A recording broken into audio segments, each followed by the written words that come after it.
आखिरकार सारी असलियत खुल के गुड्डी के सामने आ ही चुकी है। गुड्डी के माँ बाप ने उसको बता ही दिया है कि आखिर हुआ तो हुआ क्या था। यानी कि उस रात की कहानी बता दी गई और बता दिया गया है कि कातिल आखिर कौन है। जिसको सुन के वो काफ़ी पहले तो हैरान होती है कि आप मुझे सही बता रहे हैं, जिस पर उसकी माँ बाप उसको कहते हैं कि बेटा 16 आने या तुम्हें सही बताने की कोशिश कर रहे हैं, लेकिन तुम अपनी आंखें खोलो और फौरन से फौरन यहाँ से निकलने की कोशिश करो, क्योंकि ये लोग तुम्हें भी जिंदा नहीं छोड़ेंगे।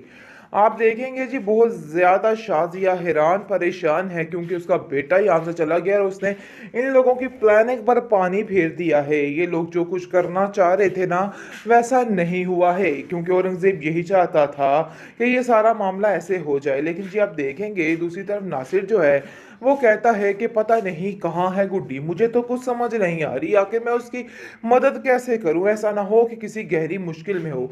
मुझे तो ऐसा लगता है कि मुझे अपने भाई के घर जाकर वहां पे छापा मारना चाहिए, या फिर हमें रमीज को पकड़ना चाहिए, क्योंकि रमीज ऐसा इंसान है जो गुड्डी के बारे में सारी मालूमात दे सकता है।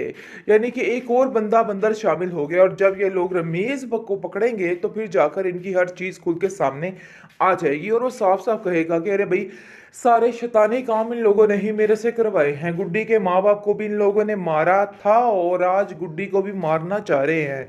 यानी कि ये लोग ही सब कुछ करने वाले हैं। काफ़ी ज़्यादा परेशानी का समा है, काफ़ी ज़्यादा बुरा हाल हो चुका है गुड्डी का सुन के, क्योंकि गुड्डी जानती ही नहीं थी कि ये सब कुछ भी हो सकता है।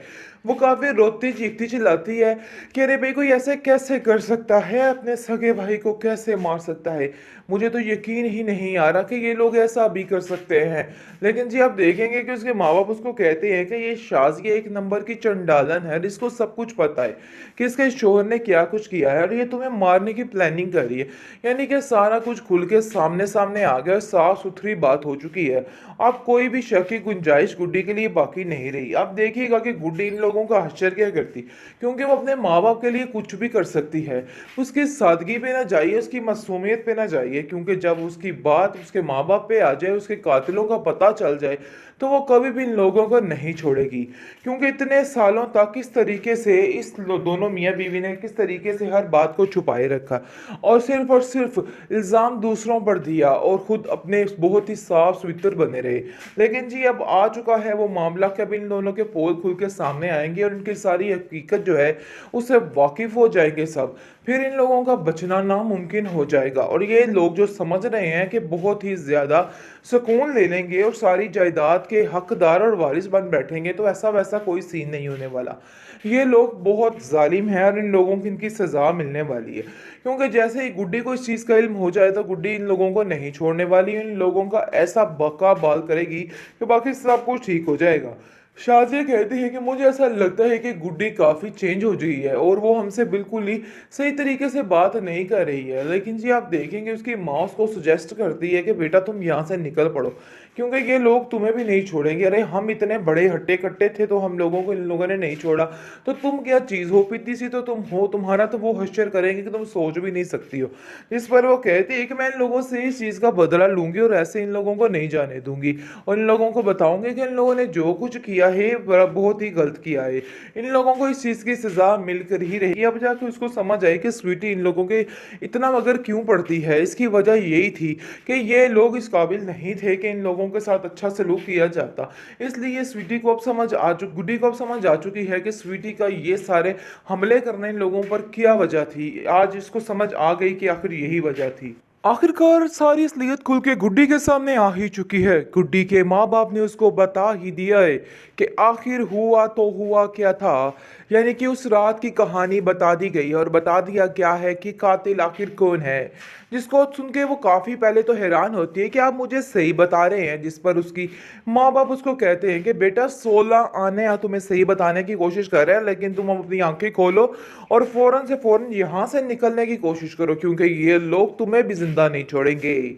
आप देखेंगे जी, बहुत ज़्यादा शाजिया हैरान परेशान है क्योंकि उसका बेटा यहाँ से चला गया और उसने इन लोगों की प्लानिंग पर पानी फेर दिया है। ये लोग जो कुछ करना चाह रहे थे ना, वैसा नहीं हुआ है, क्योंकि औरंगज़ेब यही चाहता था कि ये सारा मामला ऐसे हो जाए। लेकिन जी आप देखेंगे दूसरी तरफ नासिर जो है वो कहता है कि पता नहीं कहाँ है गुड्डी, मुझे तो कुछ समझ नहीं आ रही, आखिर मैं उसकी मदद कैसे करूं, ऐसा ना हो कि किसी गहरी मुश्किल में हो। मुझे तो ऐसा लगता है कि मुझे अपने भाई के घर जाकर वहां पे छापा मारना चाहिए, या फिर हमें रमीज को पकड़ना चाहिए, क्योंकि रमीज ऐसा इंसान है जो गुड्डी के बारे में सारी मालूमात दे सकता है। यानी कि एक और बंदा बंदर शामिल हो गया, और जब ये लोग रमीज को पकड़ेंगे तो फिर जाकर इनकी हर चीज खुल के सामने आ जाएगी, और वो साफ साफ कहेगा कि अरे भाई, सारे शैतानी काम इन लोगों ने ही मेरे से करवाए हैं। गुड्डी के माँ बाप को भी इन लोगों ने मारा था और आज गुड्डी को भी मारना चाह रहे हैं। यानी कि ये लोग ही सब कुछ करने वाले हैं। काफ़ी ज़्यादा परेशानी का समय है, काफ़ी ज़्यादा बुरा हाल हो चुका है गुड्डी का सुन के, क्योंकि गुड्डी जानती ही नहीं थी कि ये सब कुछ भी हो सकता है। वो काफ़ी रोती चीखती चिल्लाती है कि अरे भाई, कोई ऐसे कैसे कर सकता है, अपने सगे भाई को कैसे मार सकता है। मुझे तो यकीन ही नहीं आ रहा कि ये लोग ऐसा भी कर सकते हैं। लेकिन जी आप देखेंगे कि उसके माँ बाप उसको कहते हैं कि ये शाज़िया एक नंबर की चंडालन है, जिसको सब कुछ पता है कि इसके शोहर ने क्या कुछ किया है, और ये तुम्हें मारने की प्लानिंग कर रही है। यानी कि सारा कुछ खुल के सामने सामने आ गया, साफ सुथरी बात हो चुकी है। अब कोई भी शक की गुंजाइश गुड्डी के लिए बाकी नहीं रही। अब देखिएगा कि गुड्डी इन लोगों का हश्र क्या करती, क्योंकि वो अपने माँ बाप के लिए कुछ भी कर सकती है। उसकी सादगी पे ना जाइए, उसकी मासूमियत पे ना जाइए, क्योंकि जब उसकी बात उसके माँ बाप पे आ जाए, उसके कातिलों का पता चल जाए, तो वो कभी भी इन लोगों को नहीं छोड़ेगी। क्योंकि इतने सालों तक किस तरीके से दोनों मियाँ बीवी ने किस तरीके से हर बात को छुपाए रखा, और सिर्फ इल्ज़ाम दूसरों पर दिया, और खुद अपने बहुत ही साफ सुथरे बने रहे। लेकिन जी अब आ चुका है वो मामला कि अब इन दोनों के पोल खुल के सामने आएंगे, और इनकी सारी हकीकत जो है उससे वाकिफ हो जाएंगे सब। फिर इन लोगों का बचना नामुमकिन हो जाएगा, और ये लोग जो समझ रहे हैं कि बहुत ही ज़्यादा सुकून ले लेंगे और सारी जायदाद के हकदार और वारिस बन बैठेंगे, तो ऐसा वैसा कोई सीन नहीं होने वाला। ये लोग बहुत जालिम हैं, और इन लोगों की इनकी सज़ा मिलने वाली है। क्योंकि जैसे ही गुड्डी को इस चीज़ का इल्म हो जाए, तो गुड्डी इन लोगों को नहीं छोड़ने वाली, इन लोगों का ऐसा बका बाल करेगी कि बाकी सब कुछ ठीक हो जाएगा। शाज़िया कहती है कि मुझे ऐसा लगता है कि गुड्डी काफ़ी चेंज हो गई है, और वो हमसे बिल्कुल ही सही तरीके से बात नहीं कर रही है। लेकिन जी आप देखेंगे उसकी माँ उसको सुजेस्ट करती है कि बेटा तुम यहाँ से निकल पड़ो, क्योंकि ये लोग तुम्हें भी नहीं छोड़ेंगे। अरे हम इतने बड़े हट्टे कट्टे थे तो हम लोगों को इन लोगों ने नहीं छोड़ा, तो तुम क्या चीज़ हो, पिद्दी सी तो तुम हो, तुम्हारा तो वो हश्र करेंगे कि तुम सोच भी नहीं सकती हो। इस पर वो कहती है कि मैं इन लोगों से इस चीज़ का बदला लूंगी, और ऐसे इन लोगों को नहीं जाने दूंगी, और इन लोगों को बताऊंगी कि इन लोगों ने जो कुछ किया है बहुत ही गलत किया है। इन लोगों को इस चीज़ की सज़ा मिलकर ही रहेगी। अब जाके उसको समझ आई कि स्वीटी इन लोगों के इतना मगर क्यों पड़ती है। इसकी वजह यही थी कि ये लोग इस काबिल नहीं थे कि इन लोगों के साथ अच्छा सलूक किया जाता।